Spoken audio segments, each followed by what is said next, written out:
la nostra squadra viene opposta in semifinale all'11 brasiliano. È forse la partita più ricca di incognite di tutto il torneo, questa che mette di fronte le compagini meglio agguerrite d'Europa e del Sud America. Il gioco dei brasiliani è fondato in prevalenza sulla bravura individuale, quello degli azzurri sulla tecnica d'insieme, sull'intesa perfetta tra le varie linee. È dunque il glorioso prestigio del calcio europeo, le tradizioni del bel gioco che l'Italia è chiamata a difendere. L'impeto combattivo dei nostri, la loro decisa volontà di vittoria varranno ad affermare un primato fra due continenti. Marseille, June 1938. Two teams are entering the field, Italy and Brazil.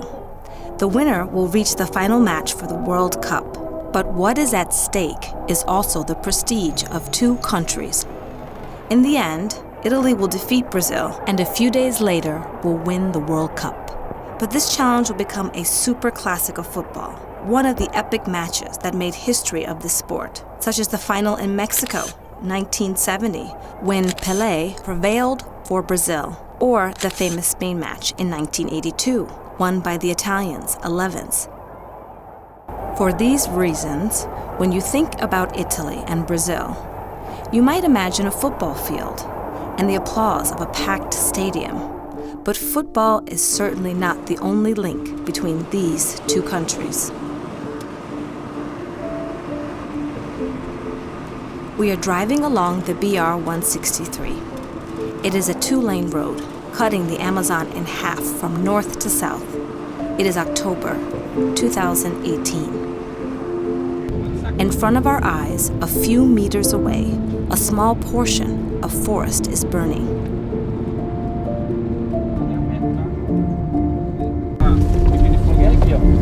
Aqui vai ser a nova plantação de abacaxi. Todo mundo tem que trabalhar para sobreviver. Todo mundo. Não é o teu trabalho? Sim. É isso. Nós trabalho. Exatamente. O outro é taxista. É. Né? O cara pelo menos 3 vezes no mês aqui. Eu queria que ele viesse. The people we meet near the smoke are farmers. They have just burned this land to make way for more crops. They ask us not to take pictures.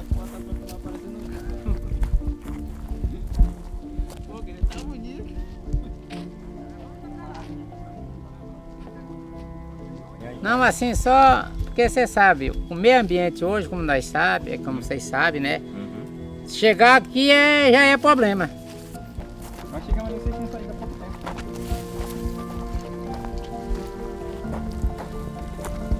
A surprising number of made-in-Italy products rely on the import of commodities from South America, especially Brazil. The most famous is probably coffee, but it's not the only one, nor the most important. Italy imports timber, pulp, meat, leather, soy, a constant stream of commodities, crossing the Atlantic Ocean and passing through the biggest harbors of Europe to reach Italian industries and warehouses. Se você olhar a rodovia transamazônica, você olhar a rodovia Santarém-Cuiabá, você vai ver que ela é como uma costela de peixe. Então, eles têm as vicinais, foram abridas vicinais, 30, 40 quilômetros, e o pessoal foi entrando e desmatando. Tanto a Transamazônica como a Santarém-Cuiabá. Depois os fazendeiros vieram. Depois vieram os madeireiros. Father Edilberto Sema lives in Santarém, Pará, in the heart of the Amazon forest. Here, from the headquarters of a small rural radio station, he works as a journalist, exposing the rapid destruction of the forest. Os problemas mais graves que estão acontecendo na nossa região são a disputa por território. E a disputa por território não é apenas pela terra, é também pela terra, mas é pelo rio, é pela floresta, é pela água.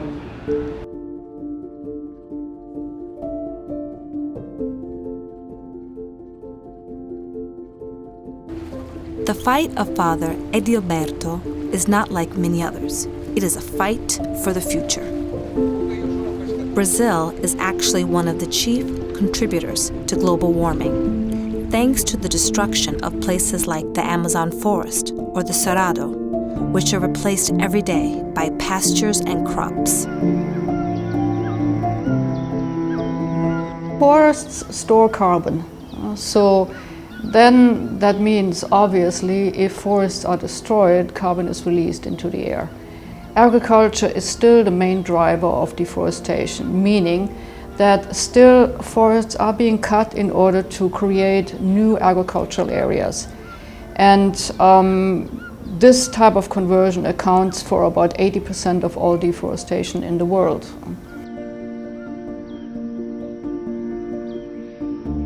There is an invisible chain of imported commodities crossing the ocean and linking Italy and its famous food, handicrafts and fashion, with deforestation in Brazil. In this story, we'll try to trace those invisible links.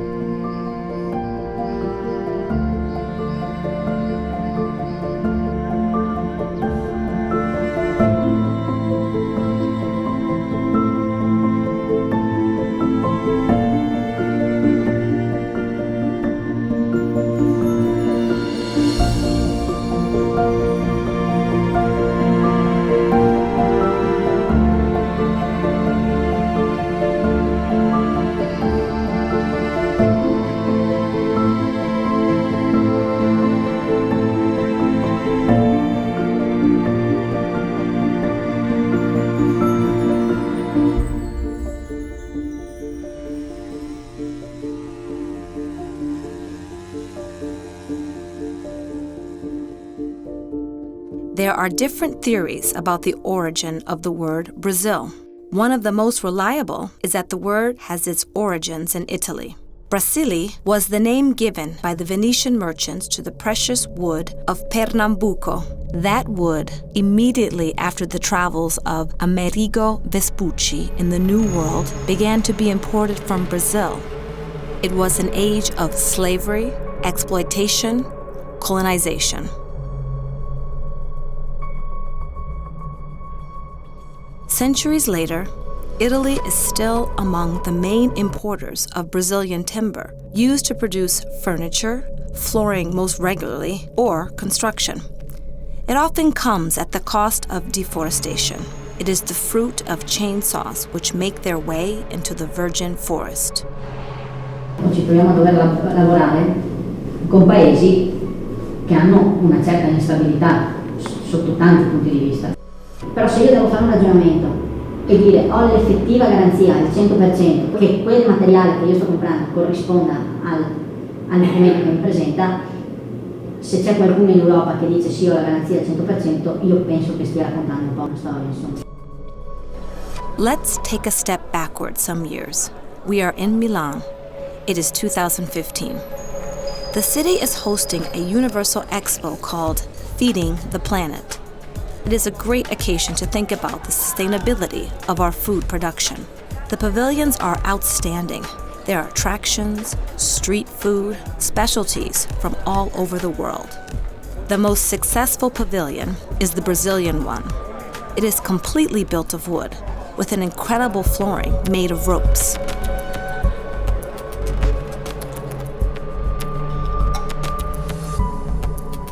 In the same year, 2015, Greenpeace publishes a report called The Amazon Silent Crisis. In the document, the environmental group provides evidence and names of Western companies buying illegal timber from deforested areas of the Brazilian Amazon. 4 of these companies are Italian. Ironically, one of them supplied timber to build the Brazilian pavilion at the Expo in Milan. Un report risultato di 3 anni di indagini coperte.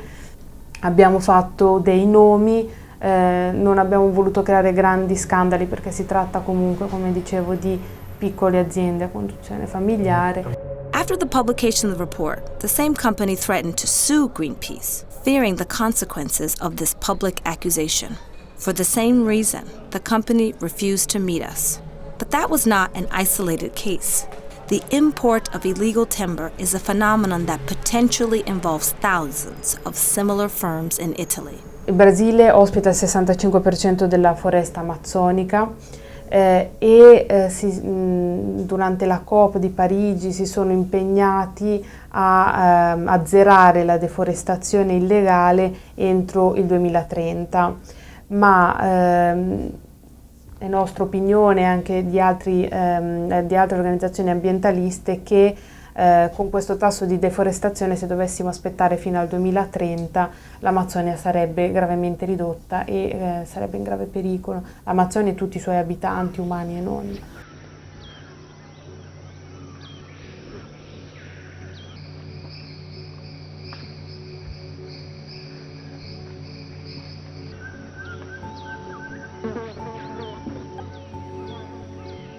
Il legno illegale, anche se non è la principale causa di deforestazione, spesso per arrivare ad abbattere gli alberi e trasportare poi i tronchi si devono aprire delle strade. Queste prime strade che vengono aperte sia lungo i fiumi sia all'interno della foresta vengono poi riutilizzate per espandere sia le piantagioni che gli allevamenti di bestiame. Il legno viene tagliato legalmente, viene tagliato illegalmente e spesso poi finisce nelle stesse segherie, che quindi mescolano questo legno e diventa molto difficile capire quindi quale sia legno legale e quali no. Spesso non è difficile per chi vuole esportare questo legno falsificare documenti, proprio grazie a questa confusione possono dire che il legno arriva da aree appunto che non richiedono deforestazione, non aree protette, ma in realtà non è così e non ne possiamo avere la certezza. L'Italia è un grande importatore di legname perché ha una grande industria del mobile, fino a che non siamo stati soppiantati dalla Cina eravamo il primo produttore, adesso comunque siamo comunque in cima alle classifiche mondiali.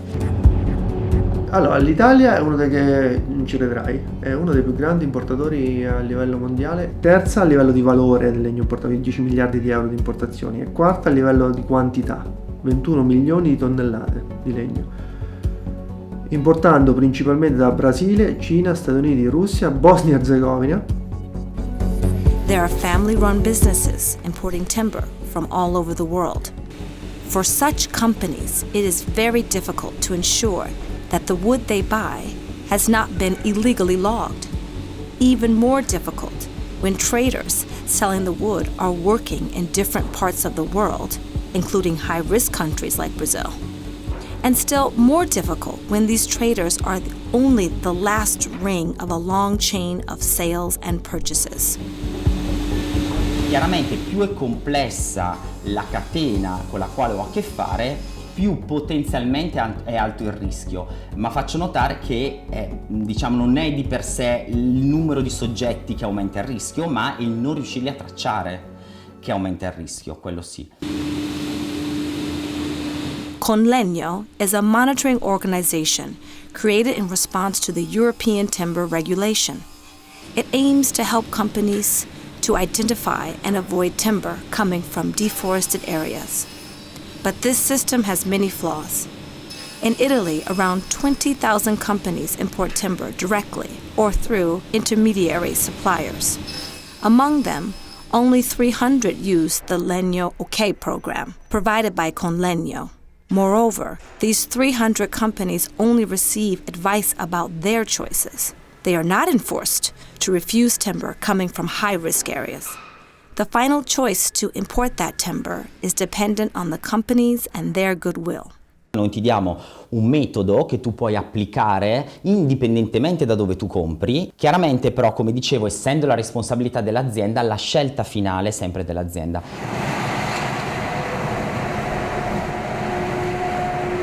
We are in Veneto.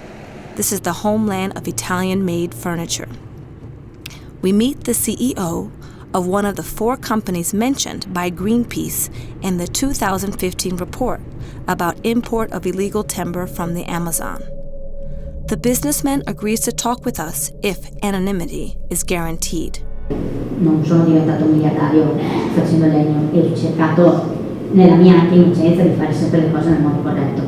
Purtroppo mi sono anche fidato tempo fa di persone che non erano attente come lo sono diventato adesso e di conseguenza in alcune situazioni ho avuto un paio di situazioni di imbarazzo che non mi sono pesate per un'eventuale cattiva pubblicità, ma mi sono pesate da un punto di vista di coscienza e di morale.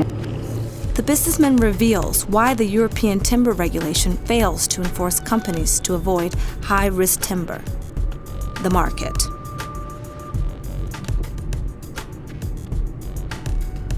È chiaro che comunque nel momento in cui io ho inasprito i controlli e ho messo in piedi un sistema di controllo diverso, ho dovuto eliminare una serie di fornitori e chiaramente quei fornitori lì erano quelli che mi davano il materiale a prezzo più basso. European timber regulations suggest that companies follow the, quote, due diligence, unquote, principle. They should not import timber if there is even a suspicion that it comes from illegally cleared forest. But the application of this rule collides with the deregulated global market. Il regolamento è entrato in maniera molto forte su quelli che vengono chiamati gli acquisti a spot, no? Cioè ho il mio fornitore cinese che mi dice che domani mi vende la partita XY, a fianco a me c'ho il mio competitor indiano che vuole comprare la stessa partita, ecco lui non deve fare niente e può dire di sì, io non posso come facevo prima dire di sì perché mi interessa il prezzo e la qualità del prodotto, mi devo fermare, indagare sulla provenienza. Adesso ho preso l'esempio Cina, che tra l'altro è un paese fortemente coinvolto in ambito di trasformazione del prodotto, di lavorazione del prodotto, molto materiale non è originario della Cina. Cito un esempio, mi trovo senza un determinato tipo di legno, una determinata specie legnosa, perché è stato il momento in cui ho sforbiciato i fornitori e mi ci sono trovato senza. Dico al mio cliente, non ho questo materiale perché per problemi momentanei di legalità delle fonti non ne ho, ti posso dare quest'altro legno che è certificato FSC. Questo mi risponde, non me ne frega nulla, preferisco avere quel materiale lì, se è legale, non è legale non è il mio problema. Diventa anche la sensibilizzazione. Consciousness, awareness. These are the key words for this story.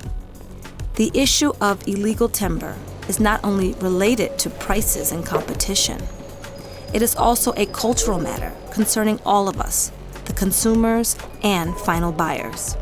Nel settore dell'arredo casa, ahimè, i produttori tendono ancora a prediligere il proprio brand, la propria immagine rispetto a quello di una garanzia esterna di tipo ecologico, sia perché il consumatore probabilmente non è preparato, sia perché un marchio vende di più che non una cucina certificata FSC.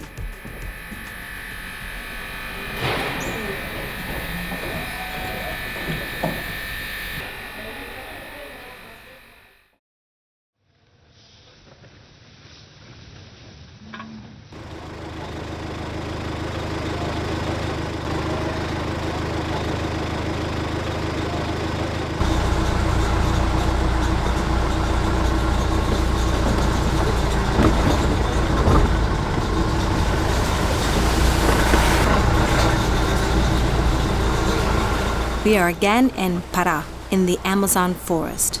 In this region, deforestation has a standard pattern. The first step is the construction of roads, legal or illegal, tearing through thick vegetation. These roads enter the forest for miles. Along their borders, illegal logging begins to take place. When the land has been cleared of vegetation, large and small farmers take possession of it, generally by grazing cattle. Então, aqui são 3 lotes, 300 hectares. Aí, dessas 300 hectares que a gente ocupa o plantio, é em torno de umas 20 hectares só, o restante é pasto, né?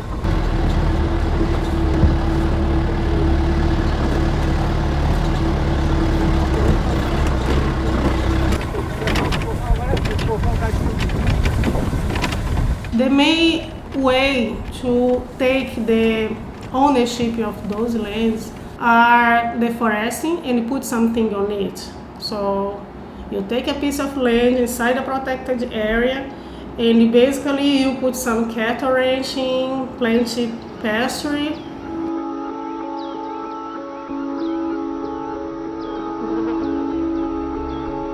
And then you go to the land institutes and say, this is my land, I'm working here. In the Amazon, like in other tropical forests, pastures are considered the main cause of deforestation. In 2018, the independent research center, Amazon, published the results of a very innovative story. The researchers identified the buying zones of more than 150 slaughterhouses working in the northern region of Brazil.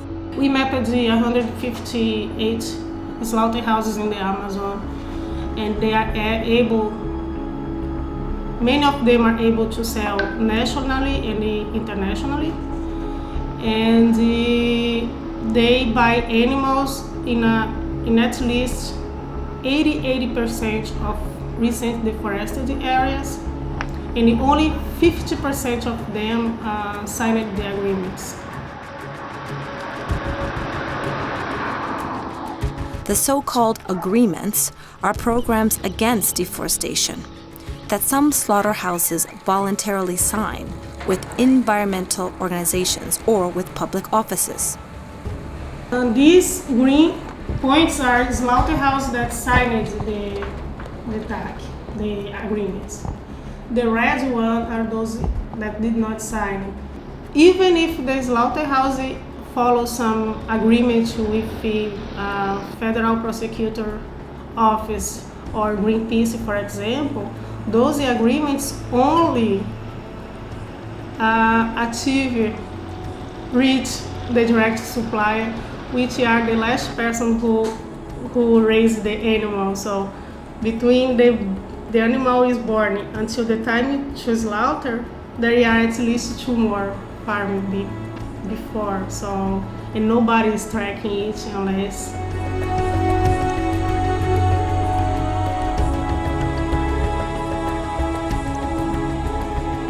Oggi come allora, la migliore bresaola si produce solo così, e solo qui, in Valtellina, nel cuore delle Alpi.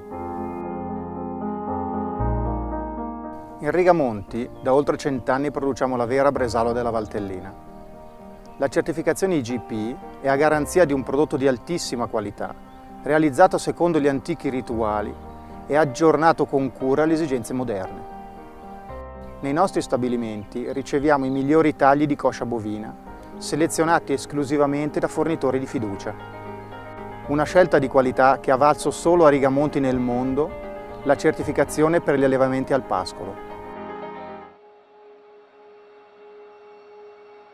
Germania è il nostro primo paese che ci fornisce, diciamo, latte e carne, e poi Francia, e poi anche Olanda, Polonia, ma sicuramente il primo paese extraeuropeo di cui importiamo carne è proprio il Brasile, e sempre in aumento, perché negli ultimi 3 anni è stato in aumento, addirittura siamo arrivati a superare i 30.000 tonnellate all'anno, che sono un bel quantitativo, e questa carne va poi in Italia a fornire magari catering, oppure anche a fornire quella che è uno dei fiori all'occhiello dell'italianità, cioè la bresaola IGP. Quale bresaola IGP, ahimè, non è fatta, se non in casi rari, con carni di provenienza italiana, come magari crede il grande pubblico, ma magari arriva spesso da carne brasiliana. Almost the entire production of bresaola della Valtellina, a famous typical Italian salami, is made from the meat of zebu, a bovine raised in Brazil. The link between bresaola and pastures in Brazil is so strong that the company Rigamonti, by far the main producer of bresaola, is entirely owned by JBS, one of the main Brazilian corporations and the main international producer of beef. In Brazil, the biggest beef exporter in Brazil. It's the world's biggest beef exporter. It's a company called JBS. JBS just recently was fined millions of dollars by the Brazilian Environment Agency for sourcing cattle from land which was illegally cleared of forest in the Brazilian Amazon.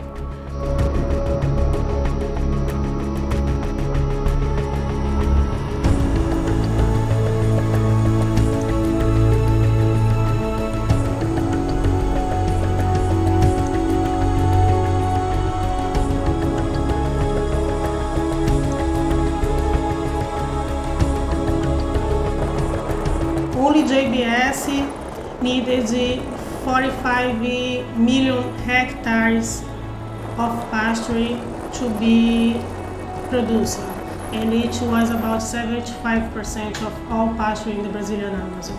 And then we called these three variables as risk of buying from deforested areas, deforestation.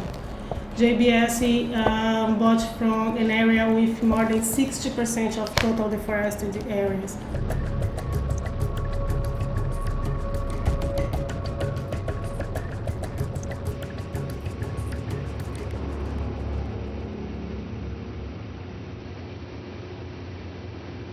Francia, Polonia, Olanda e Germania li può anche vedere nei banchi del supermercato, li può anche scegliere, diciamo. Il Brasile, come diceva lei, non si vede, non c'è, mentre c'è per esempio, ma vede che è già avanti, indietro, l'Argentina, ma vede che è già indietro. Quindi è il primo paese extraeuropeo, addirittura molto prima di paesi grandi produttori, perché Spagna e Irlanda sono paesi vicini a noi, tipo l'Austria. E il Brasile è fra i primi 5 esportatori netti dell'Italia, è sempre un crescendo.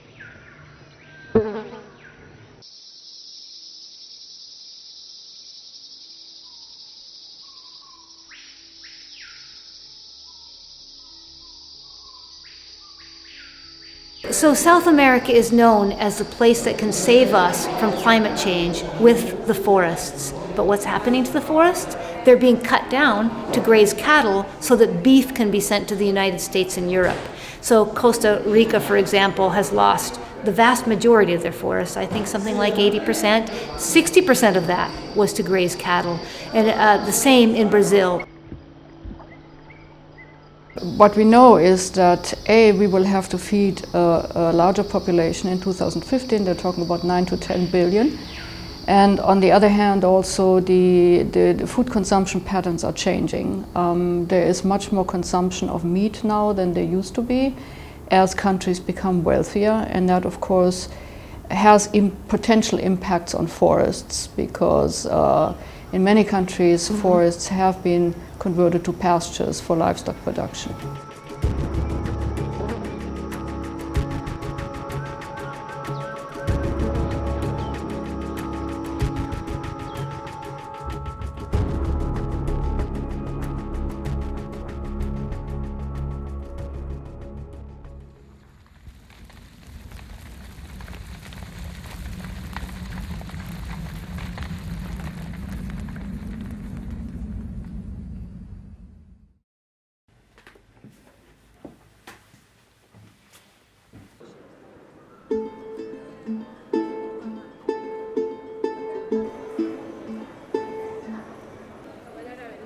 Il collegamento pelle e foreste intanto è relativo a quello che accade nelle foreste del sud del mondo, perché in Europa, in Italia, non c'è più l'allevamento di mandrie destinate alla carne e al pellame. It is 2013. The Guardian newspaper publishes an article exposing a direct link between the Italian fashion industry and the deforestation in the Amazon. If all the accessories and shoes claiming Italian heritage really were from Italian cattle, the journalist noted ironically, they would overrun the country. They would drink from the Trevi fountain and chew the cud in Piazza San Marco.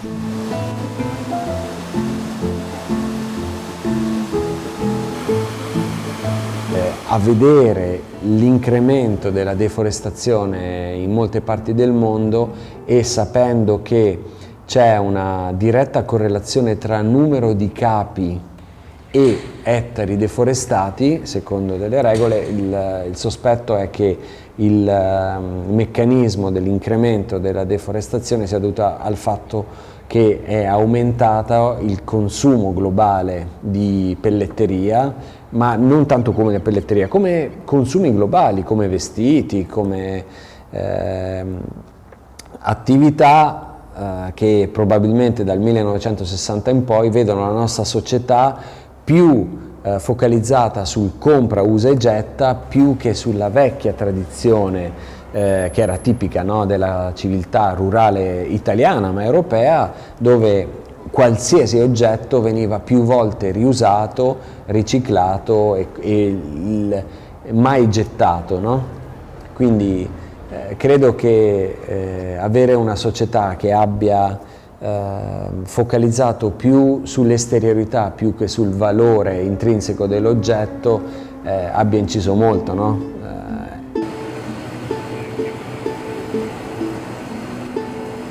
In 2017, Italy was the biggest importer of leather from Brazil. By itself, Italy claims the majority share of the demand for Brazilian leather in all of Europe. We're talking about 300 million euros spent in 1 year, which helped finance deforestation, pushing cattle more and more deeply into the forest. Basically, most deforestation happens in order to produce some kind of product. Land is cleared to raise cattle or to grow soy or to grow palm oil trees, and the demand that's driving the new land to have to be opened up for those products, the increased demand is coming usually from overseas. In most instances, in most countries, most of the products which are then grown on that land that used to have forest on it are exported, and they are exported to places like Europe. When it comes to leather, Italy is far and away the biggest European importer of leather from high-risk countries that is likely to be coming from cattle which were reared on land, which was illegally cleared of forest in places like the Brazilian Amazon. In Pará, Mato Grosso, and other states of the Brazilian Amazon, there are leather factories. They are supplied by the 150 slaughterhouses working in this region. One of those plants, the biggest one, is owned by the corporation JBS. From JBS is the only one. They know from where they buy, but then they put everything together. I don't see any traceability when I was there. And wherever they find someone to buy leather, they will buy it from. I'm sure there are systems where they could mark the leather, but I did not see it. And the other way I would recommend, if I could, was that tanneries could only buy from slaughterhouses which signed the agreements. But it does not happen because they want the product. There is this market, international market. And all this, here in Pará, they do not process the leather. All of them sell to the main, the head of the company to process it and to sell the big parts mainly to Europe. In Italy, the manufacture of leather is part of local history, culture, and tradition. But even the main Italian leather districts that are Santa Croce sur Arno in Tuscany or Orzignano in Veneto completely rely on the import of hides, especially from Brazil.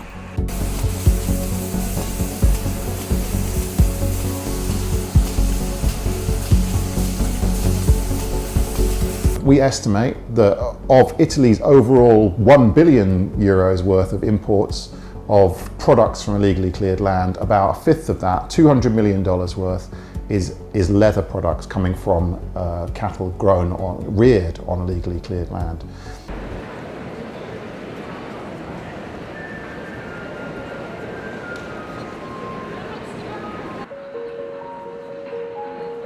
We are in Milan, Expo District. It is 2017. The event that is taking place is Legna Pelle. It is the main event for the leather industry. Among the stands, we encounter recent innovations in fabrics, textures, colors, styles, and design. This is the raw material that will shape the fashion trends of tomorrow. Some stands belong to the biggest Italian fashion firms. Others belong to institutional bodies such as ICEC, the Institution for Quality Certification in the Leather Industry. It is the main Italian agency for certification of leather products. L'ICEC, che lavora da 20 anni nel settore della pelle, si propone di certificare la sostenibilità non solo delle concerie ma anche di tutte le aziende manifatturiere, quindi di tutta l'area pelle. Si trattano tutti i temi, quindi anche con le relative certificazioni legate ai sistemi di gestione qualità, ai prodotti, al made in degli articoli, quindi all'andare a verificare dove sono fatte, in quale paese sono fatte le fasi di produzione o di una pelle finita o di un articolo finito, fino alla tracciabilità delle materie prime. ICEC deals also with traceability and supply chains, but it has no specific deforestation certificates. Furthermore, its recommendations are not mandatory. L'Istituto di certificazione ICEC si occupa di fare queste mappature sull'origine, però senza fare blacklist, nel senso che sono gli stessi acquirenti delle pelli che hanno casomai al loro interno uno studio con delle mappe di rischio, le quali stabiliscono quali sono i paesi più opportuni o meno opportuni dove fare gli acquisti. Cioè noi ci limitiamo a certificare da quali sono i paesi di provenienza degli animali e dei pellami. Poi il fatto che siano più o meno validi, buoni, piuttosto che ambientalmente, socialmente coerenti con quelle che sono le politiche del brand, è questo appunto il brand che lo decide, ma non siamo noi a entrare nel merito di questi aspetti.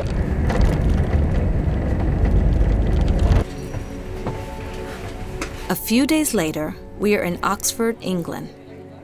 The small roads of the famous city center are crowded, especially with students. In a tiny alley, there is the headquarters of the European Office of Global Canopy Program. It is an international think tank that in recent years launched the Forest 500 program, an observatory that measures the impact of the world's biggest companies on tropical deforestation. That we understood that business plays a major role in driving this deforestation. But what we wanted to do is identify who those companies are. Key part of the Forest 500 is looking at market share information, land bank information about these companies, and then we identify 250 companies as part of the Forest 500 that we think are most exposed to deforestation through those products. Our assessment of Italian companies, I think companies operating in Italy are linked with these commodities in various ways. Obviously there's a lot of retailers in Italy that are linked and have packaged products with palm oil and soy in that. But Italy also plays a major role in producing leather products. To produce their annual report, the think tank studies these companies' policies on deforestation and their programs for avoiding raw materials from illegally deforested areas. Whereas companies that are scoring quite low on the Forest 500 tend to have very weak or no policies in many cases to ensure their business is free of deforestation. Among the companies examined in the program, many are Italian. Some of them are big brands dealing with leather. All of these score very low for their deforestation policies. In 2017, Mastrotto, the leading Italian leather producer, scored 0 out of 5 points for its policies against deforestation. In the same year, Natuzzi, a maker of leather sofas and furniture, scored 2 points out of 5, but these 2 points were related to the policies adopted to prevent illegal timber, not for leather. Prada, global brand of Italian-made shoes and accessories, scored 0 out of 5 on deforestation, and 0 out of 5 was the final score for JBS2. One of these companies explains their lack of commitment. They do not consider deforestation a problem that concerns the leather industry. Noi utilizziamo molte risorse nella nostra lavorazione, già la pelle bisogna dire che in realtà è un sottoprodotto, no? Perché noi siamo all'interno della filiera complessiva della carne e quindi già l'attività conciaria in sé, insomma, risale a millenni, insomma, dall'uomo primitivo, e ha un senso di recupero di un materiale organico che altrimenti andrebbe in deperimento. Leather is considered a byproduct of the meat industry, so tanneries do not consider it their duty to guarantee traceability of animals. Un pochino più in filiera della carne, perché appunto il nostro comunque resta un sottoprodotto, nel senso che gli animali, in questo caso le mucche, insomma, i bovini, non vengono uccisi chiaramente per la pelle, ma per l'industria alimentare. Mastrotto Group and other global brands such as Adidas, Timberland, and Nike are part of the Leather Working Group, also called LWG. This is a network established by producers in order to deal with the sustainability of supply chains. LWG acknowledges the problem of deforestation in the leather supply chain, but doesn't provide mandatory rules for its members to avoid import from illegally deforested areas. Però tutto questo, senz'altro anche noi facciamo check con i nostri fornitori affinché ci sia una tracciabilità e le pelli non provengano da zone deforestate, zone dell'Amazzonia, e quindi poi il tema un pochino etico si sta sviluppando e è chiaro che anche noi forse da leader non abbiamo una forza così pesante verso l'industria della carne, però sono attività che nell'ambito di network tipo LVG si possono instaurare maggiori tavoli di confronto affinché la sostenibilità, insomma, da noi possa anche essere estesa assolutamente sempre più anche a monte.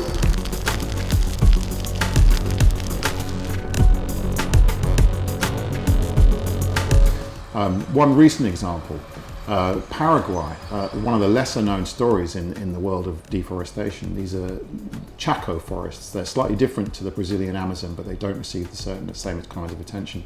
But this is the worst tropical deforestation happening in the world right now. The Chaco forests of Paraguay are being lost at a rate unknown in human history, much faster than any other forest anywhere else in the tropics. And that deforestation is being driven by cattle ranching, and Italy is the biggest importer of leather from Paraguay, by far the biggest. Half of all of Paraguay's leather exports go to Italy.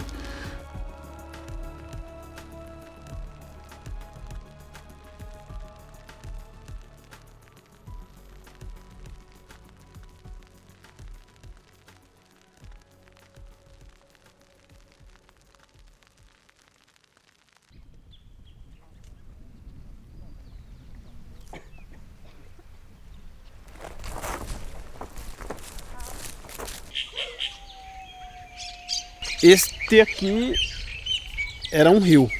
Esse rio se chama Rio Sucuriú.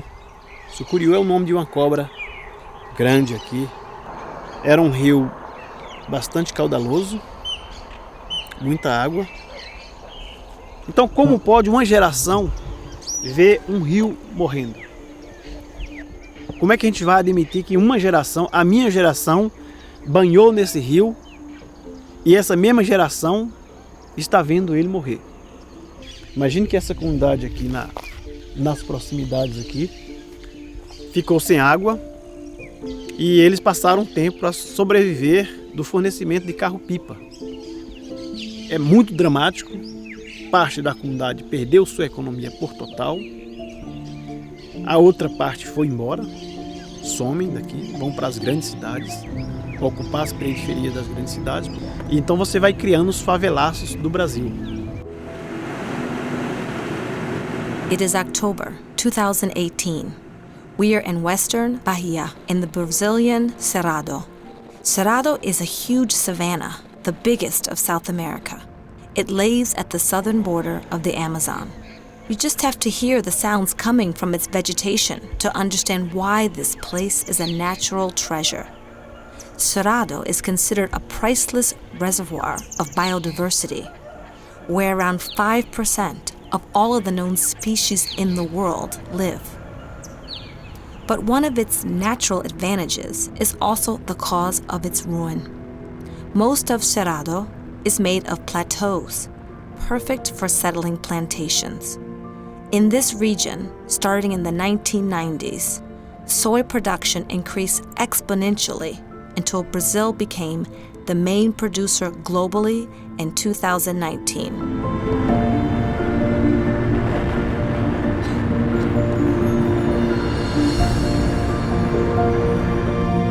Quando se vê o boom econômico produzido pelo agronegócio, pelo grão, pelas commodities no Brasil, alguém fica pensando que aqui está tudo bem. Aqui não está tudo bem.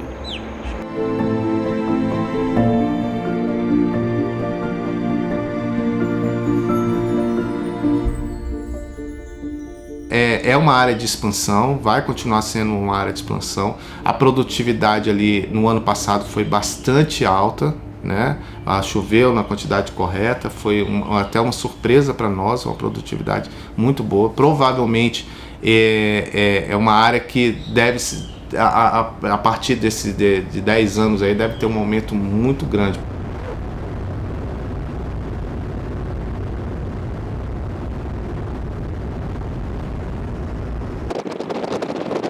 Let's change the scenario for a moment and cross the Atlantic Ocean.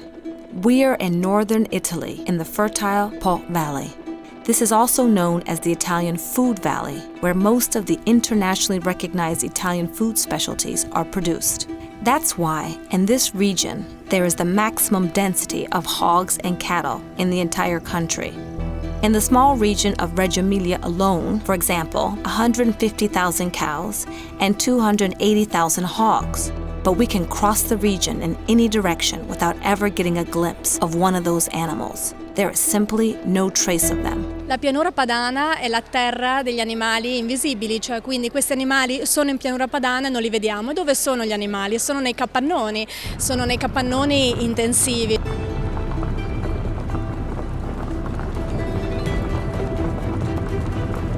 L'allevamento intensivo si basa su dare agli animali, che in generale vengono già selezionati con razze ad alta produzione, quindi mangime altamente proteico, che quindi potenzia ulteriormente la produttività dell'animale, e dall'altro fa sì che il mangime per nutrirli sia coltivato altrove, e questo altrove può essere il nostro stesso paese, può essere appunto in Sud America, dove intere aree vengono deforestate per appunto fare spazio alle coltivazioni della soia, che poi finisce a essere mangime negli allevamenti intensivi italiani.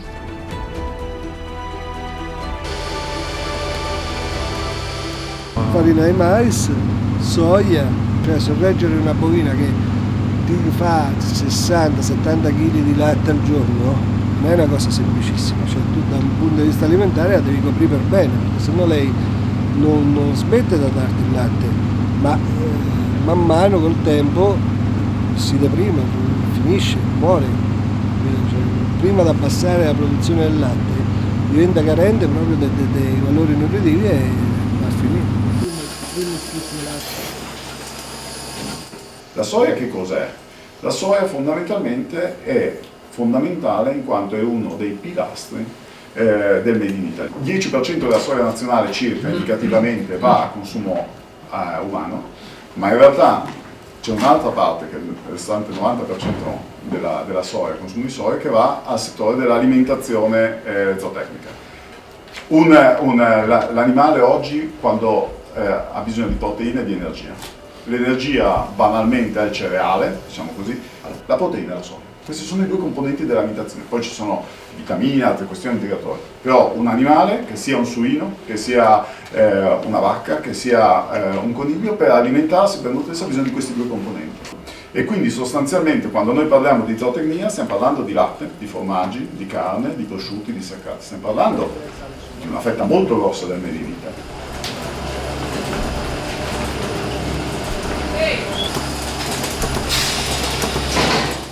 quel mangime che otteniamo con la farina di soia lo misceliamo agli altri cereali, diciamo, della nostra azienda che ci servono, che sono orzo, e il mais lo acquistiamo, e un po' di favino che lo produciamo sempre noi. Diciamo, a noi ci serve, diciamo, questa proteina per poter integrare nel mangime aziendale, che poi lo utilizziamo solo per le vacche.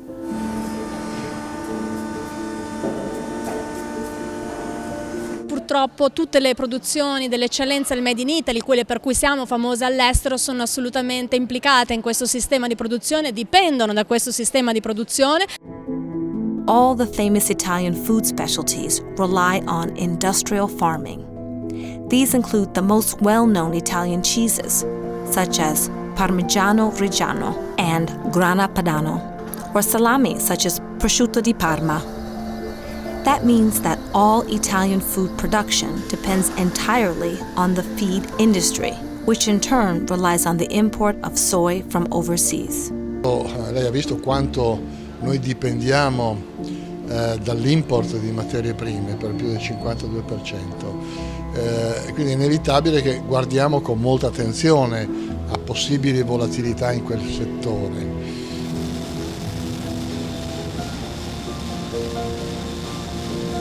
Il secondo prodotto, diciamo, dove esiste un flusso di importazione notevole e importante è quello relativo alla soia. Il Brasile è un grande paese produttore di soia, noi ne importiamo molta dal Brasile, ne importiamo l'equivalente di 29 milioni di ettari.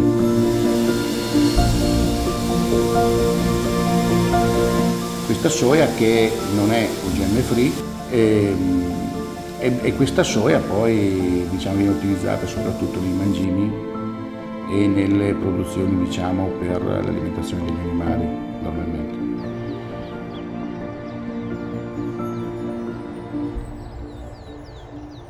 La brasiliana ha un alto contenuto proteico e quindi è molto buona per gli allevamenti intensivi, ha un costo di produzione più basso rispetto a quelle di altri paesi, anche se ha un costo di trasporto leggermente più alto perché è nel Mato Grosso, che è molto lontano dai porti, ma la sua caratteristica principale è il fortissimo contenuto proteico che la caratterizza come la migliore, diciamo la più performante soia al mondo, soprattutto per l'alimentazione animale. In early 2000, soy cultivation was the main cause of deforestation in the Amazon. In 2006, the international corporations which trade grains responded to pressure from environmental campaigns and agreed to the soy moratorium. They committed to avoid buying soy from recently deforested areas of the Amazon.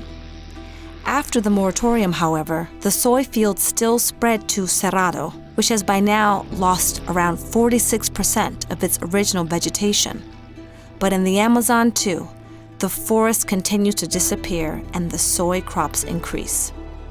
La moratoria ha prodotto un primo stop nella deforestazione diretta, però il punto è che nel momento in cui tu fai una moratoria, la moratoria prevede che tu non puoi più comprare soia da terreni che sono stati disboscati direttamente per produrre soia. In realtà il processo è diverso, i terreni vengono disboscati e vengono attivati per vendere il legname, poi su questi terreni si fa dell'allevamento e poi successivamente arriva la soia. La moratoria non prevede che i terreni che sono stati disboscati precedentemente per altri usi non possono essere usati per la produzione di soia, quindi noi vediamo come in Amazzonia, nelle parti più basse dell'Amazzonia, c'è un aumento della produzione di soia su terreni indirettamente che non erano inizialmente stati disboscati per la soia, anche perché c'è una fortissima crescita di terminali per l'esportazione della soia proprio lungo il Rio delle Amazzoni, dove tutte le grandi industrie di commercializzazione, a cominciare dalla Cargill, a seguire dalla Bunge e a seguire anche dalla Maggi brasiliana, stanno costruendo i propri terminali portuari da cui far uscire la soia attraverso il fiume per poi imbarcarla nei porti del sud del paese.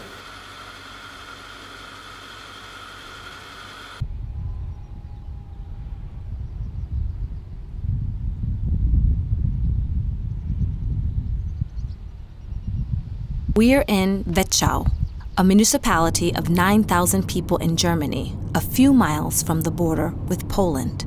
The village looks as if it were frozen in time in eastern Germany before the wall fell.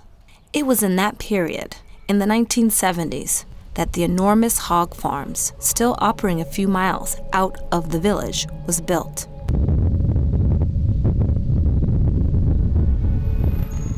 Vetschau houses the largest European factory farm, with around 75,000 hogs raised simultaneously. But this is not the only gigantic farm in Europe. There are other huge, quote, industries of meat, end quote, that are the motor of intensive production of very cheap meat. Thanks to such industrial farming, Germany is the main producer of pig meat in Europe and also the main European importer of Brazilian soy. But, believe it or not, many of Italy's typical foods originate here, in these desolate places at the edges of European civilization.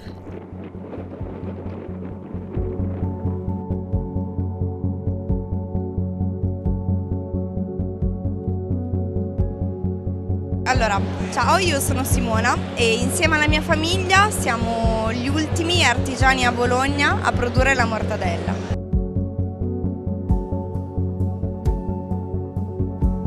Cerchiamo di fare i nostri prodotti a chilometro zero. Nel nostro caso non è a chilometro zero ma è a chilometro 4 perché il nostro allevatore, che è anche un macellatore, ha il suo posto di lavoro nelle campagne del bolognese. Simona is the last producer of artisanal mortadella in Bologna, but its products are not certified with the European Protected Geographical Indication, PGI. Ironically, on the other hand, the mortadella sold as PGI, according to the rules of production, has not necessarily been produced in Bologna or even in Emilia-Romagna, and the producers can obtain meat from anywhere in the world. Lei mi ha fatto una bella domanda, proprio vero. L'IGP, nonostante la credenza popolare che siano produzioni controllate, le IGP possono arrivare anche da fuori Italia. Le faccio l'esempio dell'IGP del, non so, per esempio la più è quella della mortadella di Bologna. È la cosa più sbagliata che ci sia. Non ha niente, infatti lo faranno coloro che hanno interesse a mescolare le carte, non certo quello che ha interesse a dire con chiarezza al consumatore: tu stai consumando un prodotto che ha una storia, che è italiano, che ha tutta una sua diciamo tradizione, invece tu stai consumando un prodotto che è in sostanza un prodotto industriale che ha un marchietto che non significa nulla, l'IGP non significa nulla.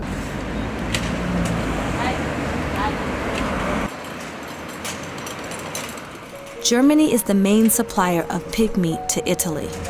This meat is used to produce all the salami productions that do not have the protected designation of origin trademark. Hogs raised in Germany, Poland, Romania, and other Eastern countries are not used to produce certified hams, but they are used in PGI certified specialties such as mortadella, or Norcia ham, or zampone di Modena, or Coppa di Parma. It was the strategy from the government in Germany to focus on export, but they did not focus on export of high quality products.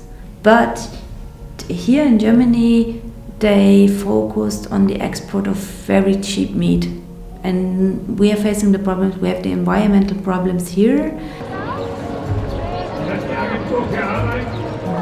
Also in den 70er Jahren hat die Regierung der DDR entschieden, dass sie Schweine oder Tiere allgemein im großindustriellen Maßstab produzieren wollen, und die haben viele riesige Schweineanlagen gebaut. Also teilweise haben die über 100.000 Schweine.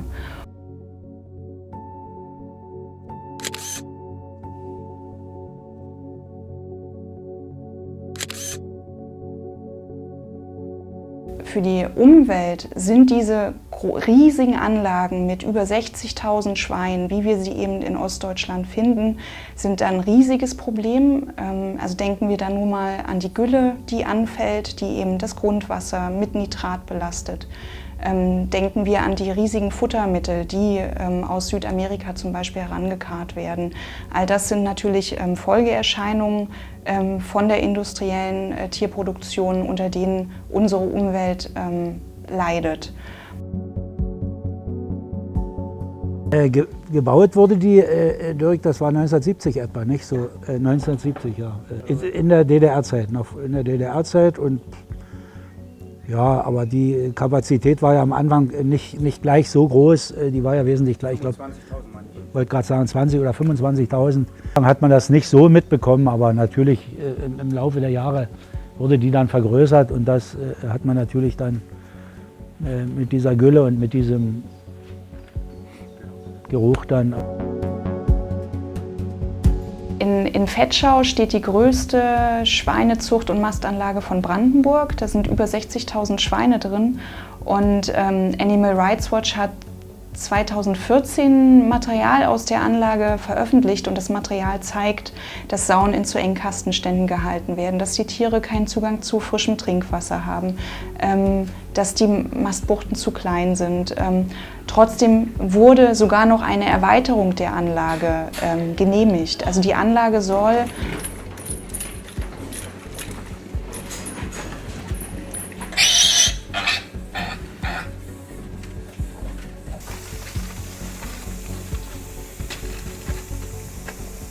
For my two books, Farmageddon and Dead Zone, I've been out to Argentina and more recently to Brazil to see the consequences of these vast acreages of soya. Wildlife is wiped away, is obliterated. It's part of what I call the cascade of cruelty, the two halves of factory farming, because factory farming looks like a space-saving idea. After all, the farm animals, be they pigs, chickens or cattle, are caged, crammed and confined in a small space. But it's not a space-saving idea at all, because the vast acreages are then devoted elsewhere to growing feed for those animals. And some of that soya from the deforested plains of South America will be feeding pigs and chickens here in Italy.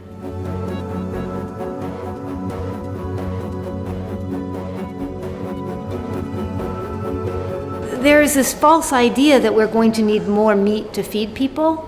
Right now, there's more than 600 million tons of grain that we feed to farmed animals.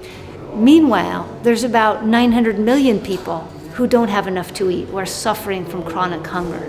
So all we have to do to bridge the gap is to quit feeding grains to farmed animals and instead redistribute that to feed hungry people. A calf in just 4 months will eat about 4 tons of grain. You can feed a family, almost a family of 5 for a year on 1 ton of grain.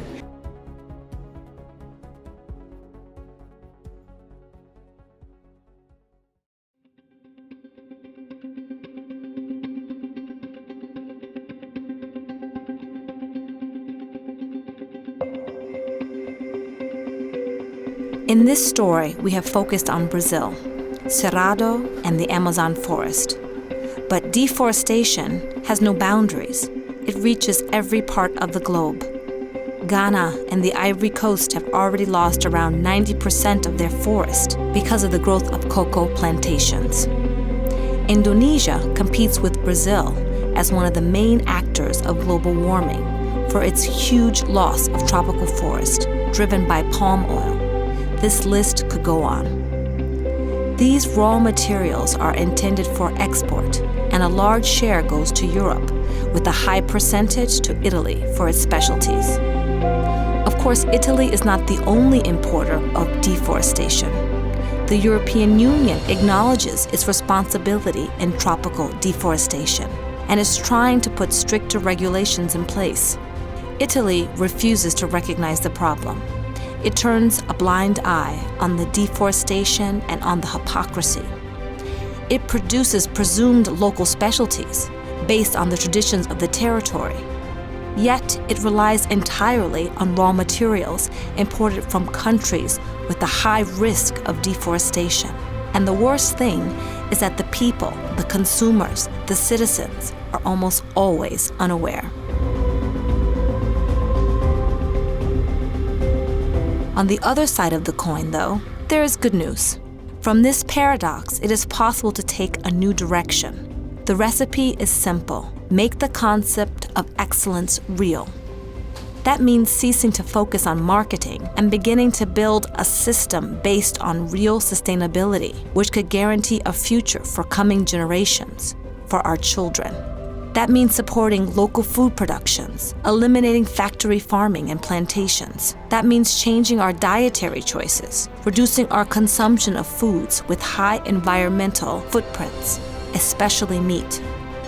That means identifying high-risk products such as leather or timber, but also pulp and paper, pellet, and even firewood, and choosing instead products with reliable certifications. That means imagining a way of life that could guarantee a view of the future, a way of life that could become a real brand, true excellence, putting a stop, once and for all, to the age of deforestation made in Italy.